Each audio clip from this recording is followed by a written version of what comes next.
Good evening, boys and girls. Are you ready for bed?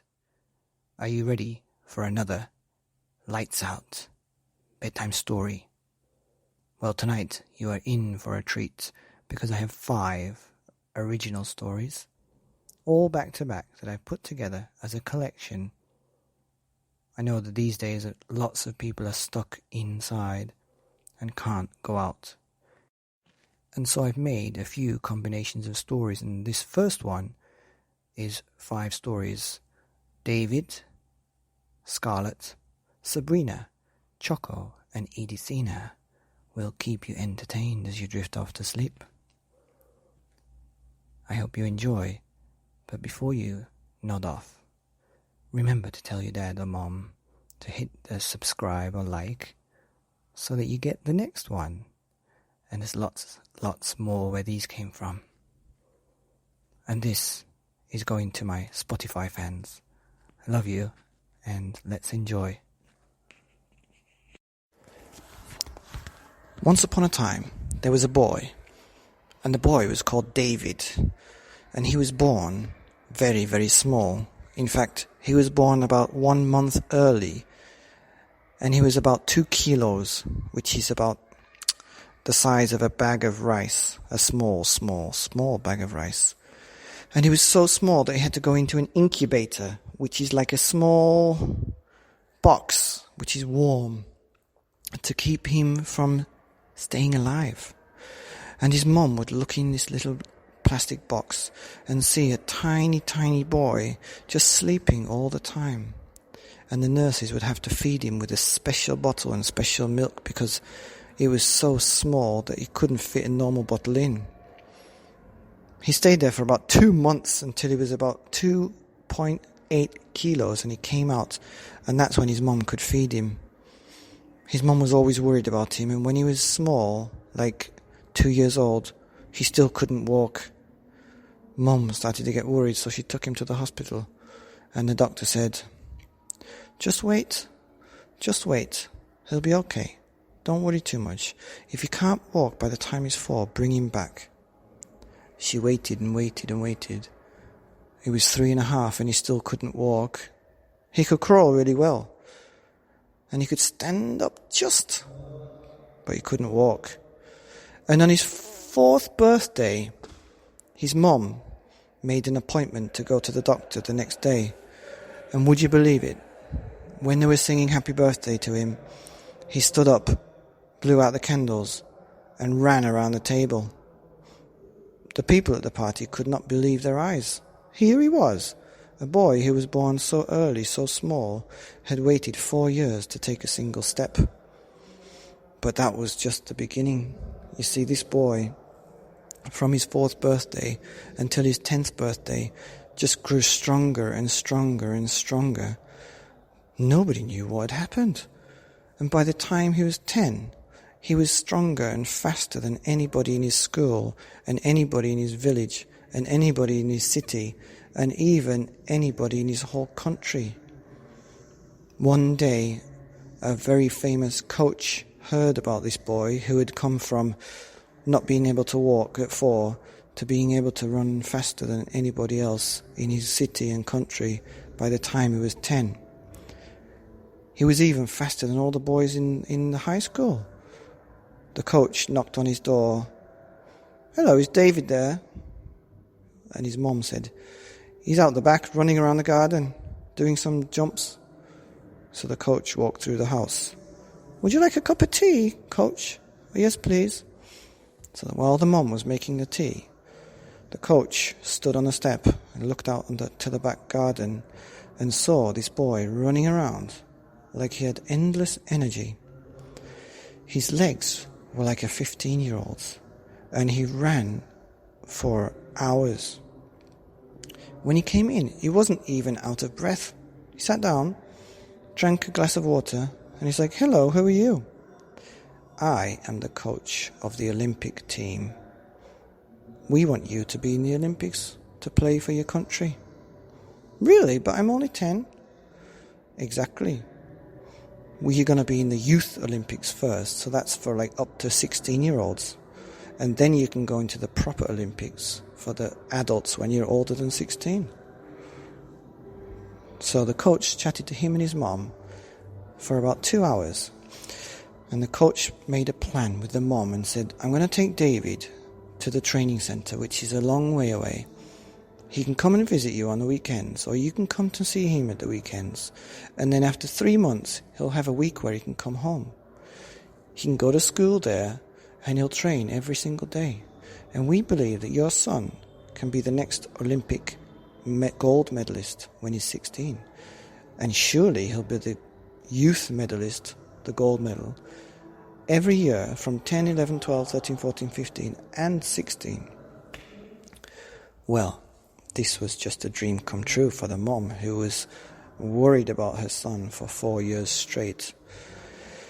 And on his 11th birthday, he took a trip down to the city, to the capital of the country, where this head coach was, and he joined all the other youth team. It was amazing for David to be in a group of people that were just like him, running around all the time with endless energy and really nice muscles, and didn't get tired, and ate nice food, and just thought about exercise all the single time. Some of his friends at school just wanted to play games and sit on the sofa. Not David, he wanted to run around. Some of his friends just liked going to the shops, going shopping, going to the restaurant, talking about silly things like people and what they're wearing and telly and YouTube. But David just wanted to run around.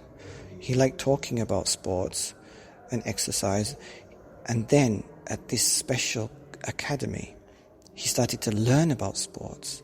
And the coaches told him how to run properly, and how to hold your arms and hands, and where you should put your legs, and what exercises you should do for which muscles, and how to really get the best out of your body to be the best runner or the best athlete.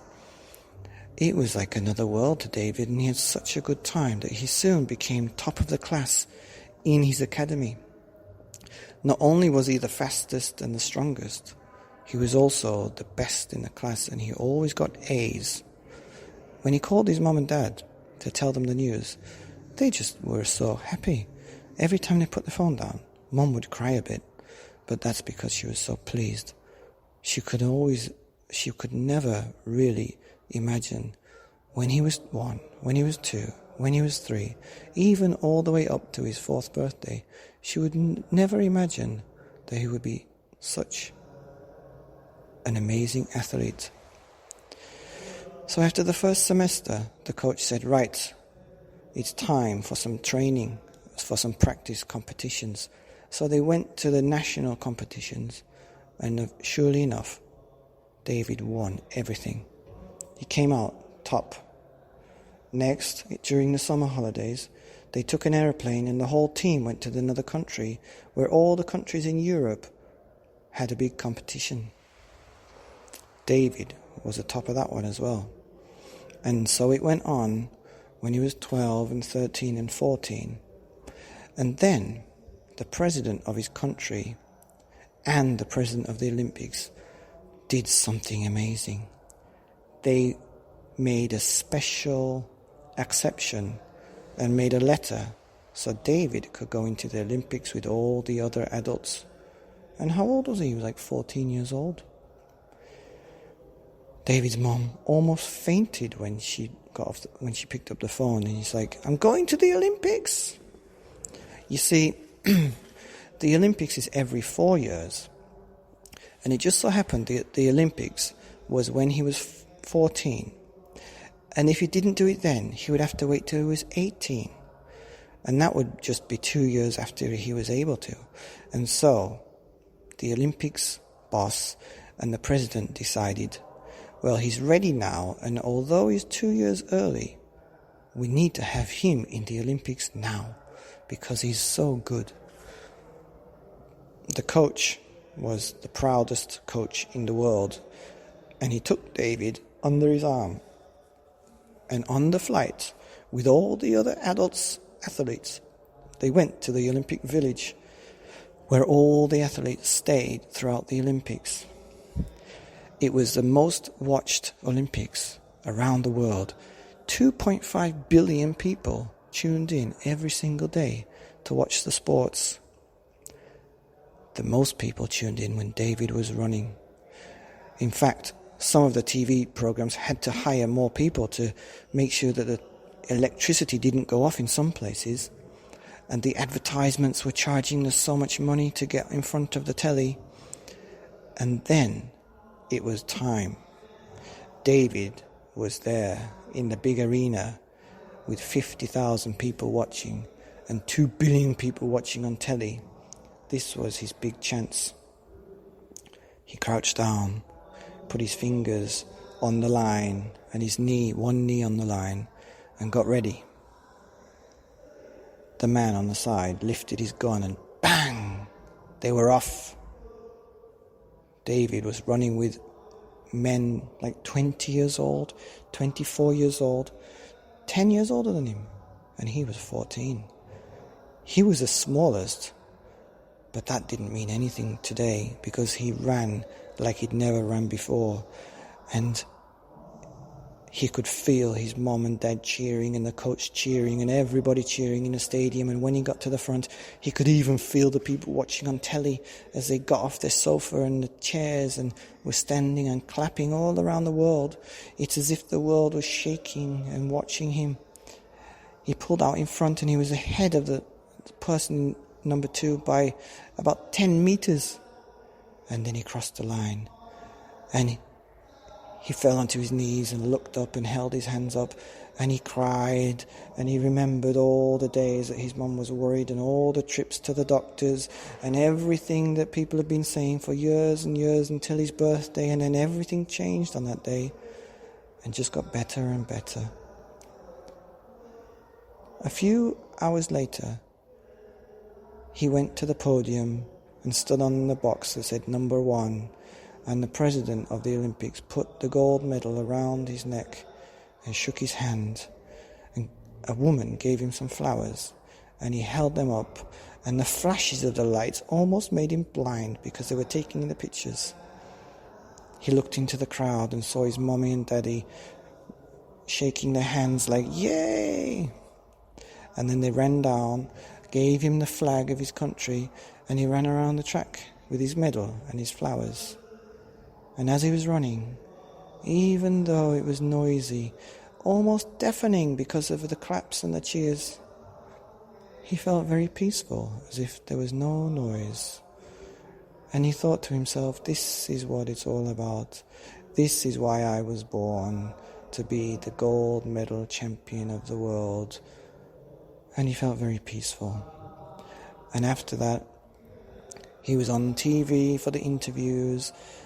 And even Roald Dahl, who died, his son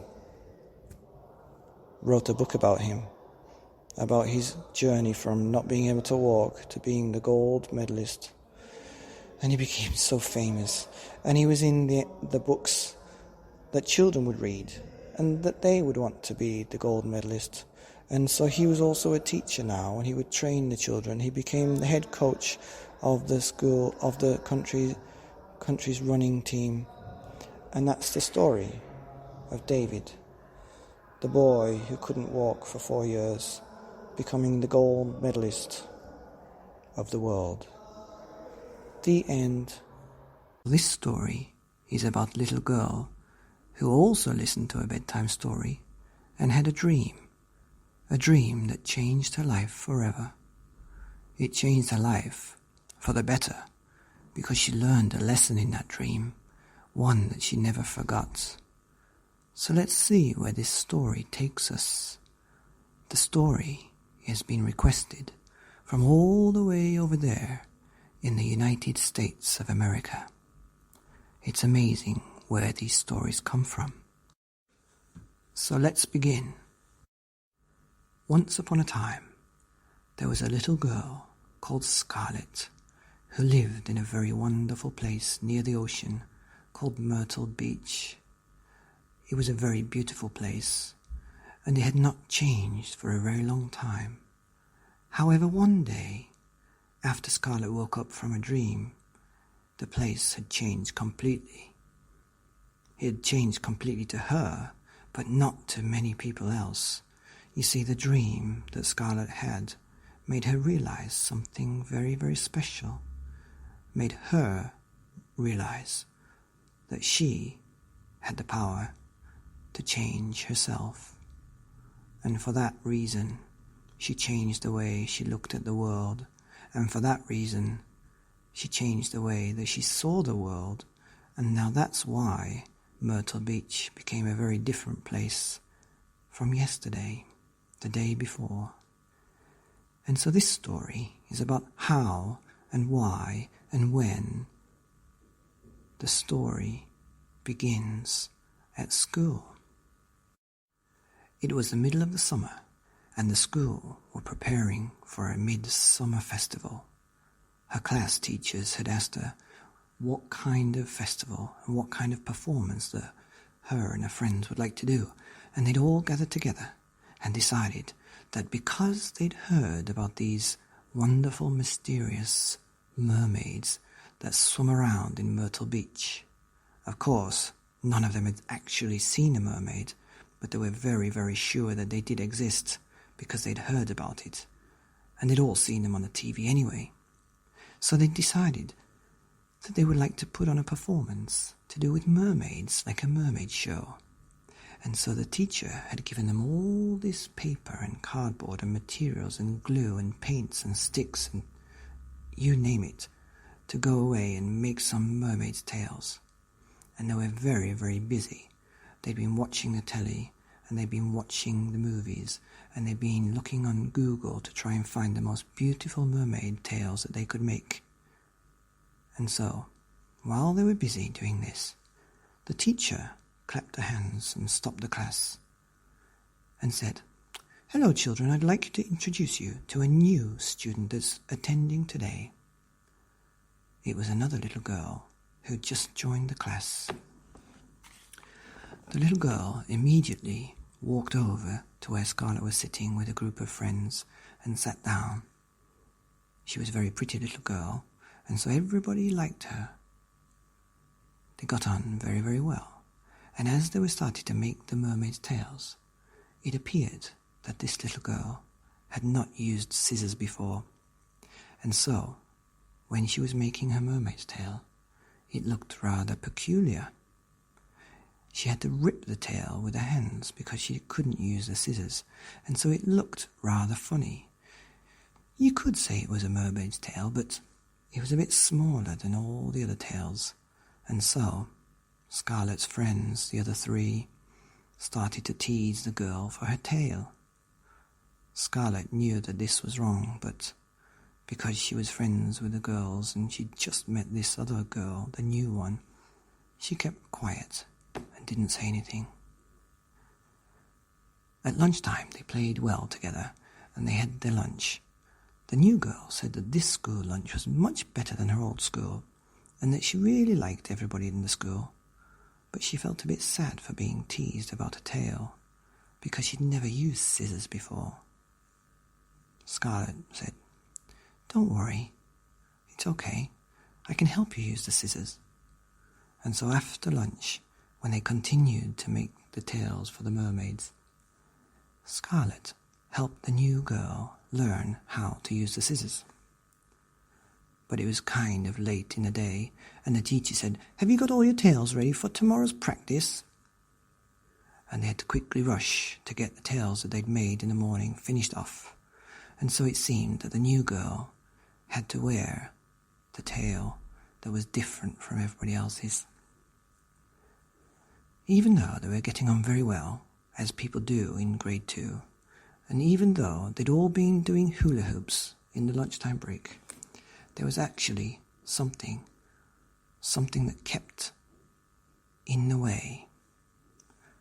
As they were parading in the new mermaid's tales that they'd made that morning, Scarlet's friends again teased the new girl for her tail, for being too small and too strange and too weird. It was very, very colourful, but it didn't look right, not as nice as the girls had made. Thought Scarlet, as she kept quiet again. "That's not right." But she didn't say anything at all, and she felt sad, and she saw the new girl who was feeling sad as well.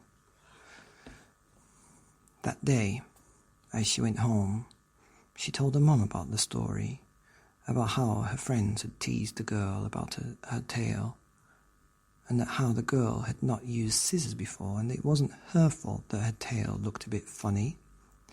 So her mum said, "So what did you say to your friends?" "I didn't say anything." "Why not?" Scarlet thought for a while. She couldn't really think about the good reason. She knew that it was wrong to tease people for things like that. And she even said to her mum, "It was wrong, I wouldn't do that." "Did you tease her as well, Scarlet?" "No, of course not, Mum. You know I'm better than that." "Well, if you didn't tease her and you let the other girls keep doing it, then what's going to happen if you keep quiet? Do you think they're going to automatically stop teasing her?"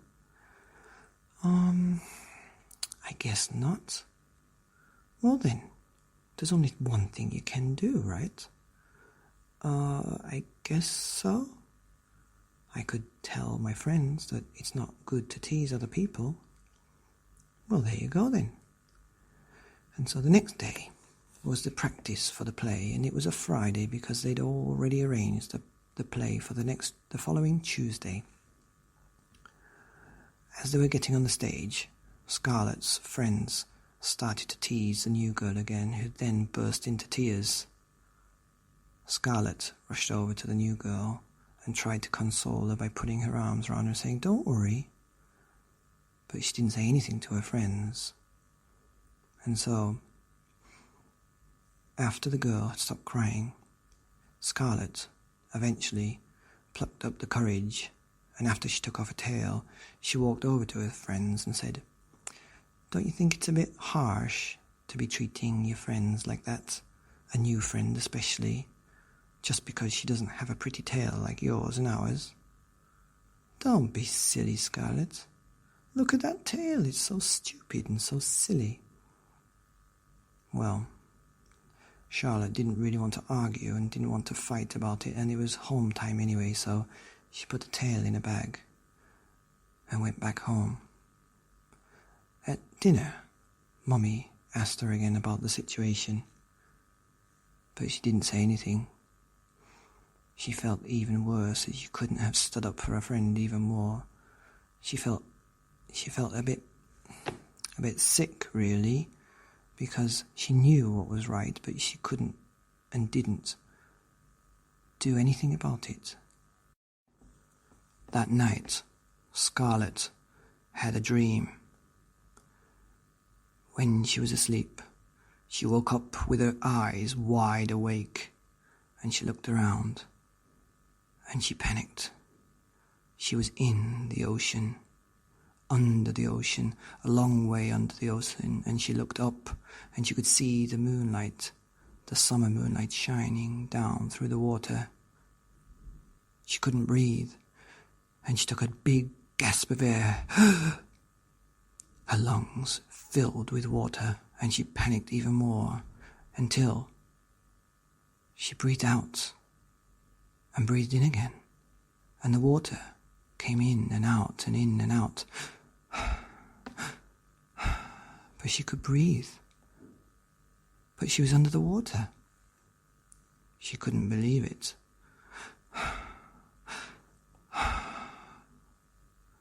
After her panic had settled down, and she got used to the strange feeling of breathing in and out through the water, she started to look around. And she looked down at her tail, and she had the most beautiful, shiny, sparkling mermaid's tail that you'd ever seen, much better than any of the paper tails that they'd been making all week. She couldn't believe it. She didn't know whether she was in a dream or not. She started to swim. She could swim up and down and around in all the ways that a mermaid can swim. And then, through the twinkling moonlight shining through the water, she saw a little sparkle at the bottom of the ocean. She swam down, faster and faster and faster. The ocean water flashed past her face as if it was wind when she was running fast. This is amazing, she thought. As she got to the bottom of the ocean, she brushed away the sand and she picked up a diamond ring. Whose is this ring, she thought. As she looked at the ring, it was engraved and it had some words on it. It said something like, "Leaders are not followers, and followers are not leaders. Sometimes it's painful to stand alone, but it's not easy doing what's right." Well, that was a long inscription for such a small ring, but I guess mermaids have really good eyes to see small writing on small rings. Anyway, she put the ring on, which fit quite perfectly on one of her fingers, and she swam around. As she was swimming, she saw another group of mermaids. She swam along, and they didn't really seem to mind that she was there and that she was seemingly a fresh mermaid. And as she got closer, she could see that in the middle of these mermaids was a smaller mermaid crying. The mermaids were all teasing this little one for having a small, strange tail. "You can't swim like us. You're not very fast. Call yourself a mermaid? You're more like a fish," they said to this little girl. Scarlet knew exactly what to do, and she barged into the middle and said, "Hey, it's not very nice to tease someone because of the way they look or because of their tail. It's not fair that you do that. It's not right. Even if she has got a small tail, it's her tail, so leave her alone." The other mermaids looked at her. They knew that she was serious, and they could see the truth coming out. And so they all swam away and left the little mermaid on the floor. Scarlet picked up the mermaid, and the little mermaid thanked her very, very much. And then they swam back up to the ocean. And as they swam up and into the ocean, into the moonlight, Scarlet breathed up, and she was sitting in a bed, breathing the air in a bedroom coming through the open window. Oh, it was a dream, she thought. And as she looked down to check to see if she did have a mermaid's tail, she saw that she didn't. She saw that she had her own legs, which was quite a relief, because she was wondering how she'd get to school if she had a tail like a mermaid. But when she looked at her finger, she saw the sparkling diamond ring and wondered how it got there. Was it really just a dream? And she took it off, and she looked at it, and the inscription was still the same. And then she realized the lesson that she'd learned.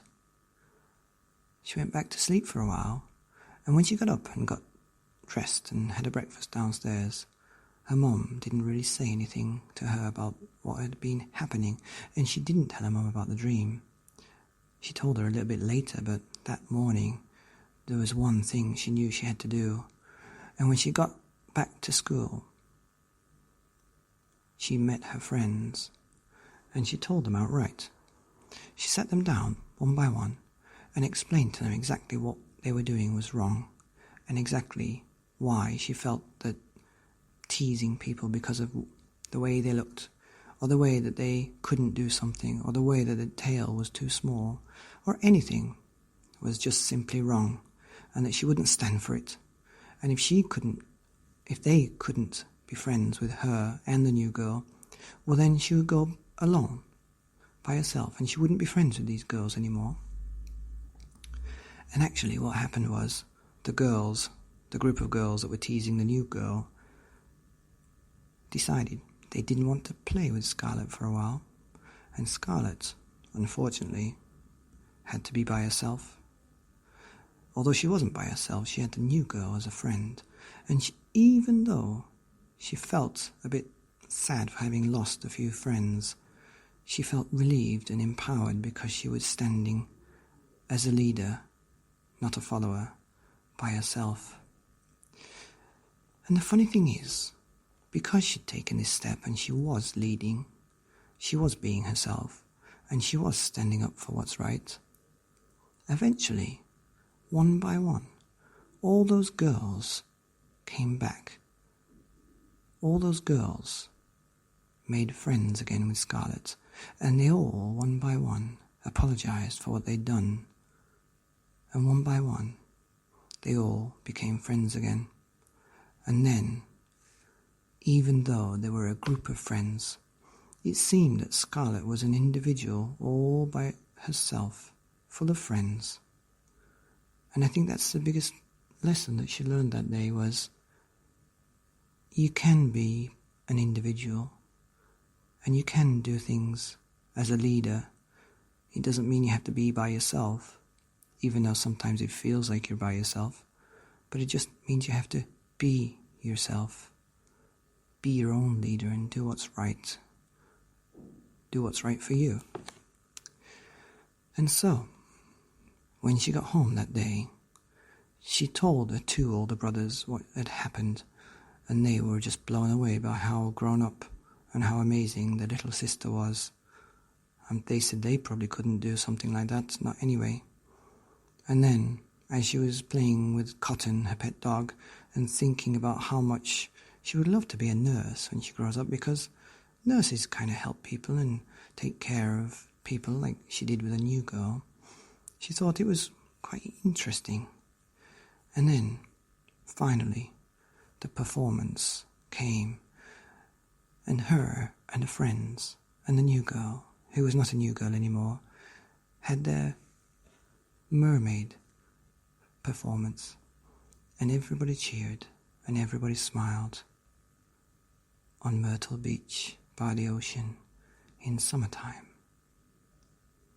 The end. Well, this story is called Sabrina the Football Genius. Once upon a time, there was a little girl in grade 2 called Sabrina, and she was so fast you would never see her, because she could run faster than lightning. She was so fast that one day, when her teacher, Mr. Denise, was just about to ask her to collect all the erasers from the desks, she whisked around, picked them all up, and put them on his desk as he was about to say, "Sabrina, would you get the..." "Oh, thank you." And there she was, standing in front of his desk with all the erasers. Little Billy had just done a mistake in his maths book, and he was like, "Where's my eraser gone?" Little Elena was trying to erase the little mistake she'd made in an English book. "Where's my eraser?" And there, at the front of the classroom, standing in front of Mr. Denise's desk, was Sabrina, with all the erasers that she'd collected. People thought that she was magic, but she wasn't really magic. She was just very, very fast. Her little sister, Edithina, would sometimes ask, "How do you know things like Mr. Denise is going to ask you to pick up the erasers? Or how do you know Mom is going to ask us to put the dishes in the sink? Or how do you know Daddy's going to ask you to go to the shop to buy some milk? And then in a flash, you've got the erasers, you've put the dishes in the sink, and you've got the milk before Daddy can finish his sentence. Are you magic or something?" To which Sabrina replied, "No, I just know how to recognize the pattern." "What do you mean?" said Edithina. "Well, I've heard Dad ask me to go to the shop a few times, and I've heard Mom ask me to put the dishes in the sink hundreds of times, and I've heard Mr. Denise asking other children to pick up the erasers quite a few times, and so I know by the tone of their voice what they're going to say, and I do it in a flash." "Ah," said Edithina, "I see." Well, the next day, as Edithina and Sabrina were waiting for the daddy to go home after school, they were playing on the swings right opposite the football pitch. Edithina wanted to be pushed by her sister, but the sister didn't really want to push. So she just ran rings around her, and the wind and the dust that blew up sent Edithina high into the sky, on the swing that is. And so Sabrina started to walk up the path, feeling a bit bored. She'd done 1,000 jumps on the skipping rope, and she was wondering what she could do, when suddenly the ball from the football pitch came flying over the fence and bounced in front of Sabrina. Something very special happened just then. As soon as her foot touched the ball, there was a spark of magic, and she dribbled and kicked and hopped and flew into the football pitch and ran rings around all the grade sixes and scored a goal. She shook her head and blinked and rubbed her eyes. What just happened? The coach of the football pitch, of the football team, was stood there. His eyes were as wide as his mouth, which was on the floor almost. He couldn't believe his eyes. What had he just seen? This little grade 2 girl, running rings around the grade 6s, was absolutely amazing. Sabrina, you need to be on the football team, he said. But I'm only in grade 2. Yes, that's the problem, said the coach. We only have football team for grade 6 and above. But we do have a special grade 4 competition going to Malaysia next week. Maybe you could join us and watch. That would be quite nice. And for the next week or so, before they flew to Malaysia, Sabrina practiced with the grade 4s and the grade 6s and the grade 10, 11s and 12s. But she was so good, the coach had to put her on the bench for a while because all the other children were getting a bit jealous. While she was sitting on the bench, the coach would scooch up and ask her for advice. And she would tell the coach what he should do, and he followed every word. For some reason, as soon as Sabrina touched that ball, she knew everything about football, and she knew all the skills that even the best footballers in the world took years to learn. That's maybe why she was a bit magic. Soon, the coach was relying on Sabrina to do all the coaching, and then they flew to Malaysia. When they arrived at the hotel and they had to sign in the names, the coach had put down Sabrina's name, and then he put that she was in grade 5. The day of the game came. Sabrina sat on the bench, and the coach looked at her. You are on the pitch. What? But I'm only in grade 2. Shh. No, you're not. You're in grade 5 now, actually, because I signed your name, and nobody will ever know. Sabrina could not believe her ears. She jumped up and went to the starting position. The whistle went. Sabrina was past the ball, and she dribbled up past the defenders, through and past the other defender, and scored a goal. And another, and another, and another. And by half-time, the team were winning 16-0. A small crowd began to gather as they watched this little lightning bolt run around and score goal after goal after goal. Then, to give the other kids a chance, the coach put her on the bench. Just you take your time. Okay, this game you're going to have just one half. Tomorrow, when we play the other team, I'll give you the second half as well. And so the coach did do that.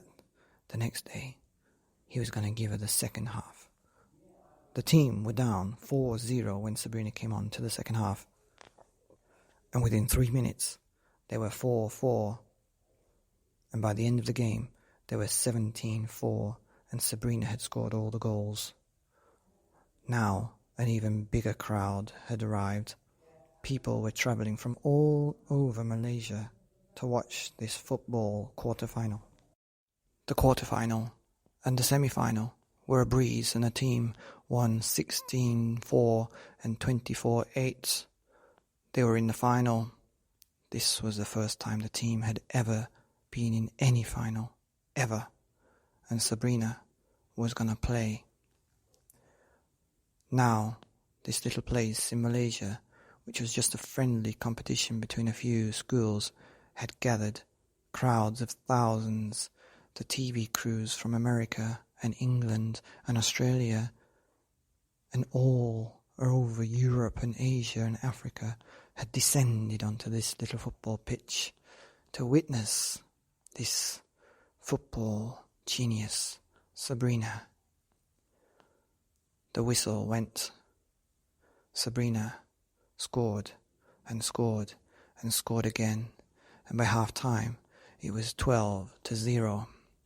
The crowds were deafening. Sabrina, Sabrina, Sabrina.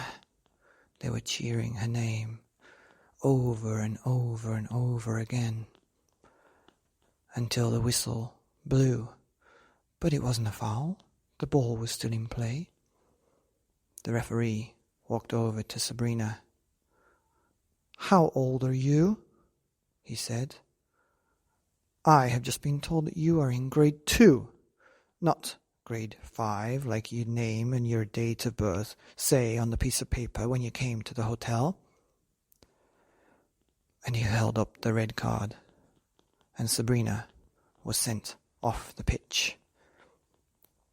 The crowd booed, and Sabrina started to cry. She rubbed her eyes, and she woke up in a bed. It was all a dream. The end. Good evening, boys and girls. Are you ready for bed? Are you ready for a bedtime story? Well, this story is called Choco, the boy who became the chocolate king of the world. And you're very, very lucky because this book is now available for your daddy to read to you.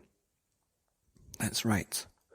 If you want to go to Amazon and search for this book, as well as another couple that are out there, that would be a very, very nice Christmas present. And it's very free at the moment, so go and check it out. Okay, time for the story.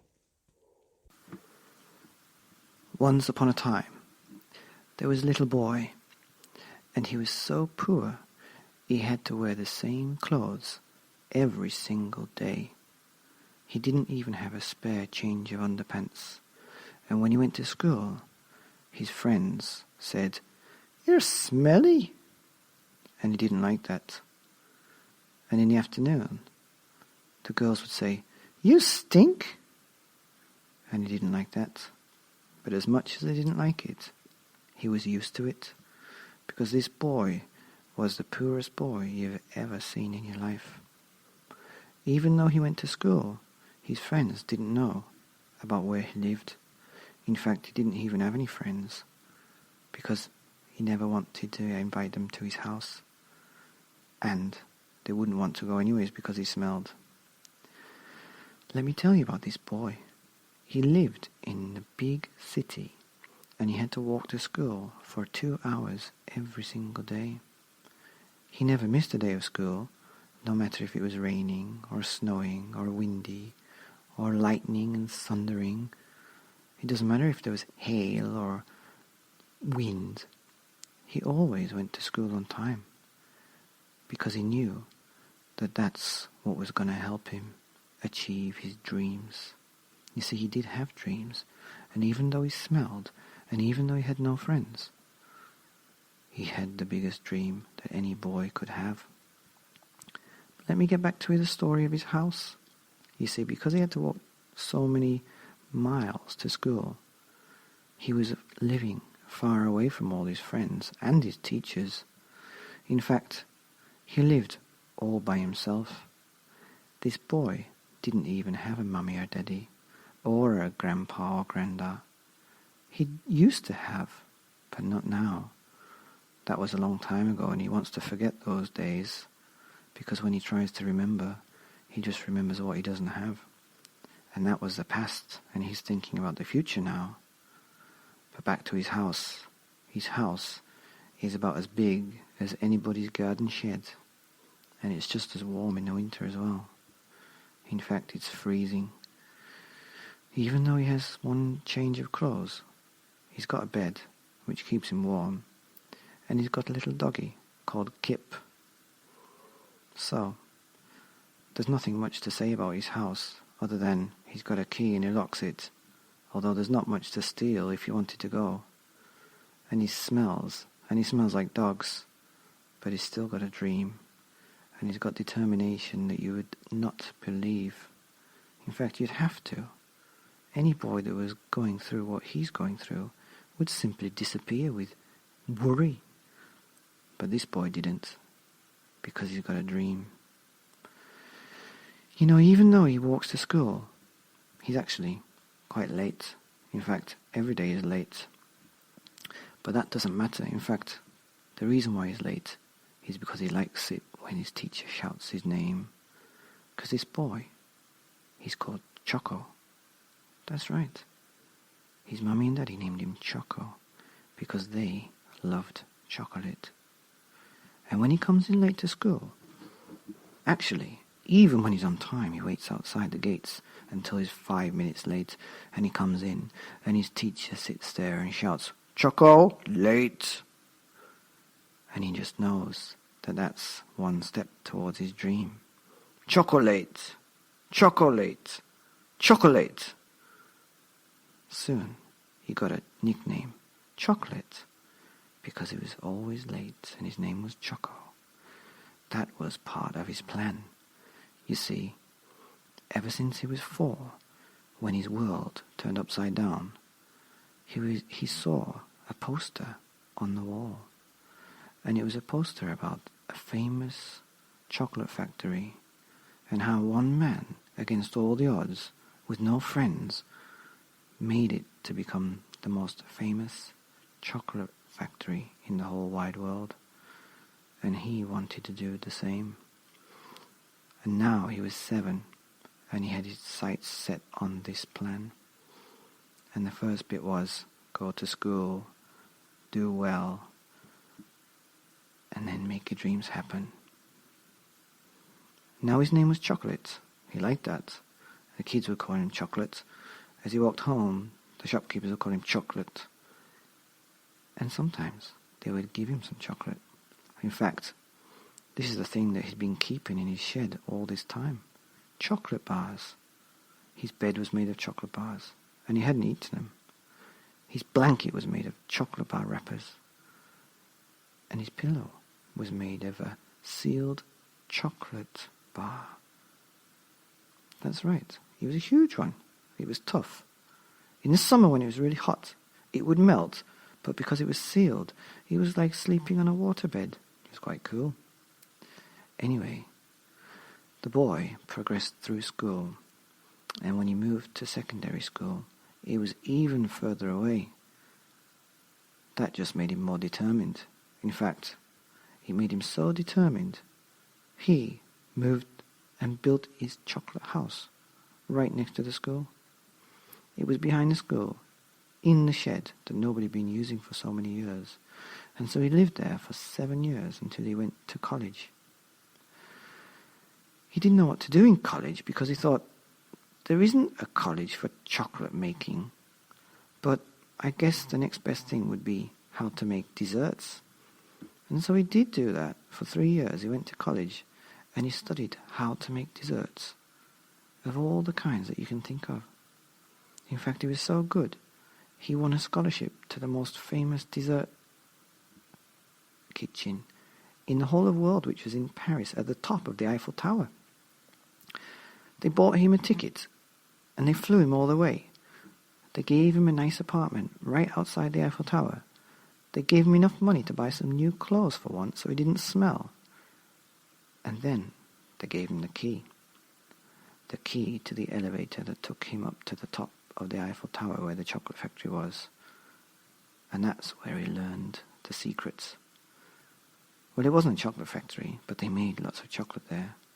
It was a dessert. It was a pudding factory, the best in the world. It was the Eiffel Pudding Factory. Every day, he would get up earlier than anybody else, swing his key around his head and whistle all the way to the Eiffel Tower, jump in the elevator, turn the key, and whoosh, go right to the top of the tower. He would open the door, and for 3 hours before anybody else came, he would be mixing the sugar and milk and the butter and the chocolates and all these ingredients that he'd never seen before. He'd read about them and he'd studied about them, but now he was putting it into practice. When the head chef came in, he would sometimes shout at Choco, but he was never late, and so he lost his nickname Chocolate. He was just Choco. But after a while, the head chef, who was a very mean guy, a genius but very mean, saw in Choco what he saw in himself. A boy with a strong desire and a passion and a dream to become the best chocolate maker in the whole wide world. And so this mean man took Choco under his wing and trained him. In fact, Choco was there at 5 a.m, and the head chef was always there about 6 or 7. And then after work, when everybody else went, Choco and the mean guy would stay, and he would teach him some special tricks about chocolate, how to make it not melt, how to make it melt, and changing colours and all sorts of things. Well, Choco was there for about 6 years, would you believe it? And in that time, he'd amassed so much information about making chocolate that it was time to move on. You see, he'd outgrown his master, as people do, and it was time to launch his own worldwide chocolate factory. The brand was simply Choco. Quite catchy. And within 2 days of launching, his chocolate was sold in 3 million shops around the world. It was an unbelievable success, and he became world famous. He was on the cover of magazines, newspapers. He was on the internet and on YouTube and on news television programs. He was interviewed. They made a song about him. They wrote a book about him. And within a couple of years, he was sitting on the empire of the most famous chocolate company in the whole wide world. He was very, very, very, very rich, and he would often have to get phone calls from the Queen of England, the President of America, and all these kinds of people that he doesn't want to meet. He would make excuses like, "Oh, sorry, Queen, I'm making a new kind of chocolate. Oh, sorry, Mr. President from America. Oh, I've got a bit of a tickly cough. Can we meet another time?" And he would put the phone down and go back to making chocolate, because that's what he did best. Choco's chocolate. Well, I'm not sure how good it can get now, because he's become the most famous chocolate man in the world. And so he lived like that for a little while, until he found another boy with fire in his eyes, wanting to be the chocolate king of the world. Well, Choco was king. However, he took this boy under his wing and trained him up. And together, they became the chocolate kings of the world. And they started a trend where little boys would want to be chefs in dessert, making chocolate, which is quite nice, because before then, all the boys in the world wanted to be soldiers, or doctors, or bus drivers, or something like that. Not chefs, especially not chocolate chefs. So, in the world, people, should I say little boys, they all wanted to be Choco. And when the teacher said, "What do you want to be when you grow up?" "I want to be Choco. I want to be Choco. I want to make chocolate." "Well, that's a very high aspiration," said the teacher. And that's the way things went. Now, I don't know what happened to Choco because, well, I was thinking about some other stuff and my attention went elsewhere. But you know what? The one thing I did learn is that a boy with a very terrible background had a huge determination and kept going when people didn't like him, and when he stunk of dogs, and when he lived miles away from school in the rain. He set the plan and did it all by himself, and he got to the top of the world, and he was at the top of the Eiffel Tower. Can you believe that? Anyway, that's the end of the story. The end. Once upon a time, there was a little girl called Edithina, and she lived in a very big house with a mummy and daddy, an older sister, and a little baby brother. Now Edithina, being the middle child, was very mischievous. In fact, she was very, very famous. Do you know what she was famous for? Well, she was very well known, especially in her big house, for picking things up and not putting them back. And that wasn't all. She would hide things, and she would put things where they shouldn't be, and she wouldn't put things back where they should be. So in short, she would be always losing things. And when Mummy would shout and say, "Where did you put my ring?" Edithina wouldn't remember. She would just lean against the wall and twiddle her fingers and go, "I don't know." "I saw you playing with it just before," said Mum. "Yeah, I was playing with it, but I can't remember where I put it." And so one day, Edithina's daddy showed her how to make a little map to find out where she'd put things so that she would remember exactly where she could find them. It was kind of like a treasure map, but because Edithina was only 6, she couldn't really draw a proper treasure map. She could, however, draw hearts and squares, ribbons and diamonds, and houses and tractors and trains, and dolls and mummies and daddies, and babies, brothers, and all the little things that little 6-year-olds can draw. As time went on, and her ability to lose things and put things where nobody could find them soon spread across the villages, and across the towns, and across the cities, and across the whole country, this little girl, in a very, very big house, became famous, for nobody could ever find the things that she would misplace or hide. Soon, word spread across the oceans to a place where there were 3 pirates. And these 3 pirates, Pirate Blackbeard, Pirate Whitebeard, and Pirate Purple Pants, were always fighting over who had the most treasure and who could hide the treasure the best. But the thing is, these 3 pirates were very terrible at hiding the treasure. And so when one pirate would hide his treasure, another pirate would find it almost immediately.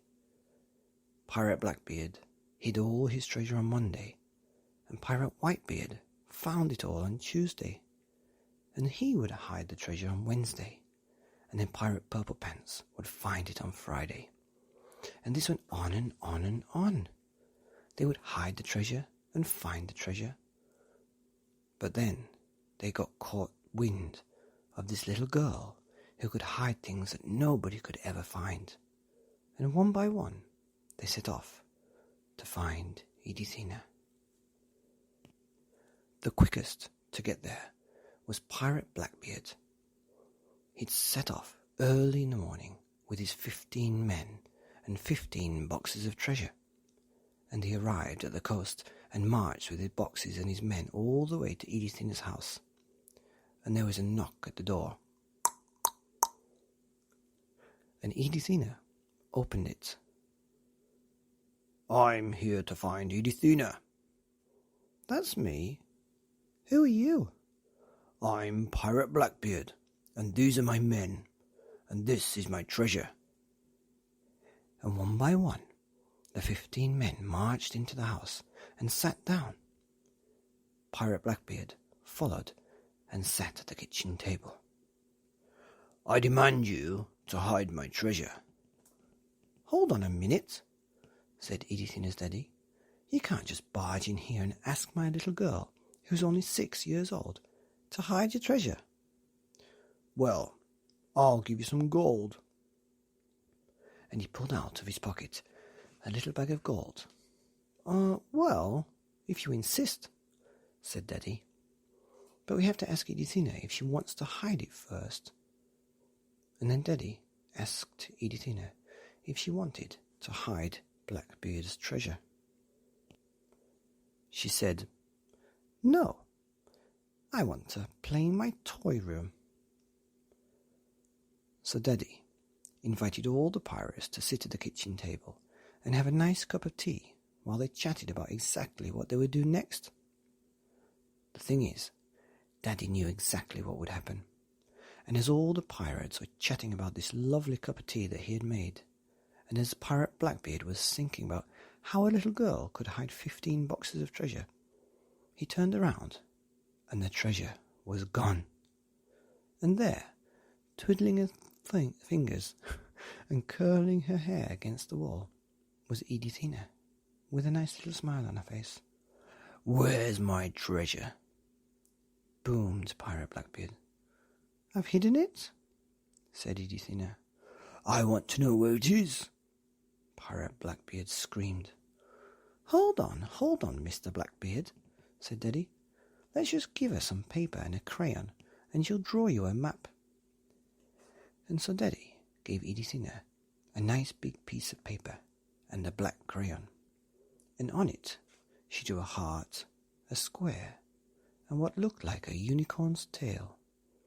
"What's this? It's not a treasure map," said Pirate Blackbeard. "Yes, it is, silly," said Edithina.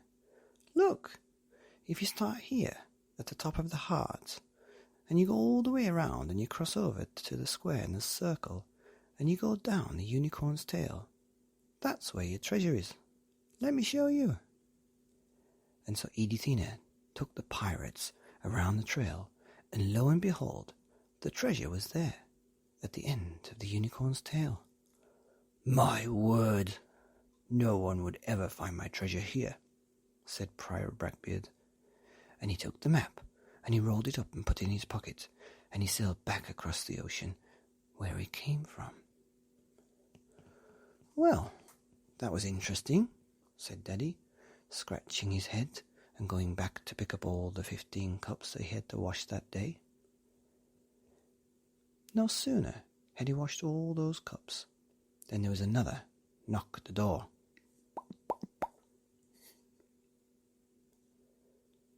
This time, Edithina's big sister, Sabrina, opened up the door and screamed, "I'm Pirate Whitebeard," said Pirate Whitebeard, and he had 20 men with 20 boxes all lined up behind him. Edithina ran and opened the door just a little bit wider, and they all marched in and sat down. Daddy, rolling his eyes, took the 15 cups he had just washed and got 5 more plastic cups off the shelf and made them all a nice cup of tea, and explained that if he, Mr. Pirate Whitebeard, wanted his daughter, Edithina, to hide his treasure, then he had to give him 2 bags of golden coins. "Not a problem," said Pirate Whitebeard, and he threw 2 big bags of gold coins across the table. "Now tell me how it works. How can a little girl hide 20 boxes of treasure when she can barely lift a chair?" "Just you wait, calm down, and have a nice cup of tea." "Okay." And so Pirate Whitebeard and all his men started to drink their cups of tea, and they were so amazed at how nice it was that they had forgotten about this little girl, and they couldn't see her hiding all that treasure. And so when Pirate Whitebeard turned around to see no more treasure left, he was shocked. "Where's my treasure?" he shouted. And there, in the corner, twiddling her hair, leaning against the wall, with a twinkle in her eye and a smile as sweet as candy, was Edithina. "I've hidden it," she said. "Where is it?" screamed the pirate. Daddy had to step in again. "Okay, come on, calm down. Let's just let her draw a map." And so he gave his daughter a big piece of paper and a yellow crayon this time, and Edithina drew a treasure map.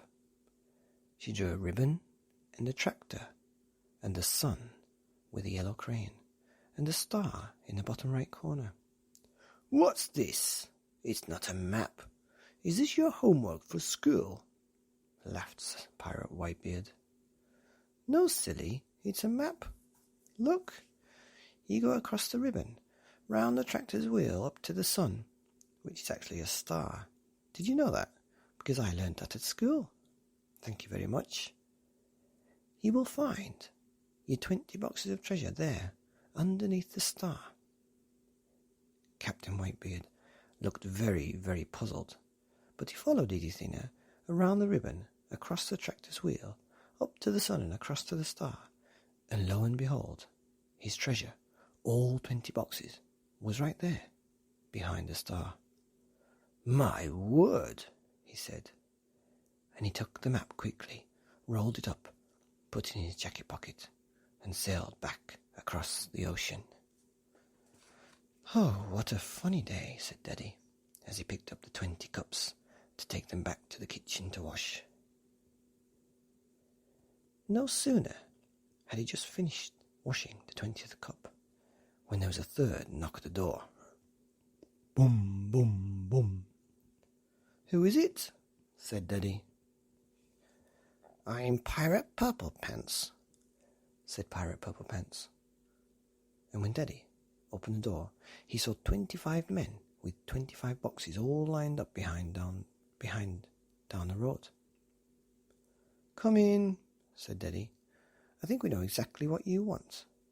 And they all came in and sat down, and so Daddy, with his 15 cups and 5 plastic cups, had to go and get 5 more paper cups. It took a little while for Daddy to make all those cups of tea, but he eventually made them, and even though a few of the pirates had cold tea, they were all amazed at how delicious it was. "How does this work?" said Pirate Purplepants. "Okay, you give me some gold, and my daughter will hide your treasure, and she'll draw you a map that nobody will ever be able to work out." "Okay." "So, Purplepants," said Purplepants, "but how can a little girl hide 25 boxes of treasure all by herself?"